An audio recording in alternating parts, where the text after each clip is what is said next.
Hi, I'm Luann Hammond, DrivingTheNation.com. I'm here with Eric Daniels, the Regional President of Solar Energy Bosch North America.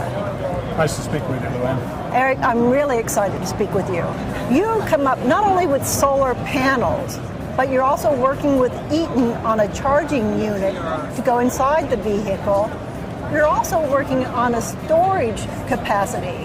We are working with Eaton for charging systems whereby we can take solar and use that solar through a charging system to provide energy for EVs, as an example. Right? So whether the EV is on or off grid ultimately depends on the type of connection that we have between the solar and the EV. But in fact, we can take solar now and charge the EV whether there's a grid existing or not. What we have here is a storage device for the home where we can take the solar energy when it's available and put it into our storage system so that if the home is off grid, we then can also continue to run loads that are in the home. So there's this nice balance now where we can provide energy always into a reservoir, this or EV batteries as an example, and then that energy is available whether the home is on or off grid. So when we have a blackout in my neighborhood, I have an electric breaker that I go out and I turn off the main breaker.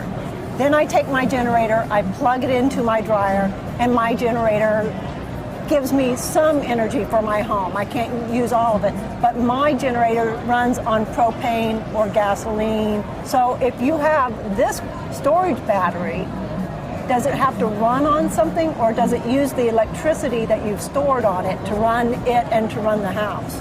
This can run, it has no fuel source. The only energy into this type of a device comes from the sun, our solar panels, or the utility if that energy is available, right? So you can have dual energy sources, utility or the sun, mainly the sun.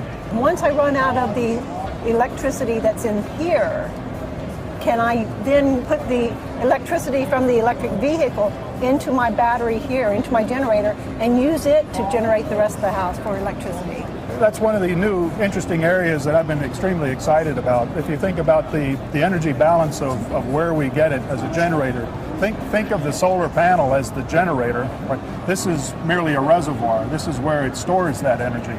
And how we get energy into this is a function of whether we want it to come from the sun, if the sun's available, if at night it comes from the utility. One of the great things that's being discussed now with hybrid electric vehicles is what can we do to use the battery in the EV to also power your home. It's vehicle to grid, right? So in effect, you have a reservoir here, and the industry generally is working on a four-wheel variety of this where you have this type of capacity in the car. In fact, much more capacity in your car. This is powered by lithium-ion batteries. You can actually have more than 5 kilowatt per hour in the storage unit. Yes, scalable, and this is the sort of the entry level. We can raise that up over 10 or more kilowatts depending on what the requirements are. Eric, and budgets. This is incredibly exciting to me, Eric. And thank you. For us as well.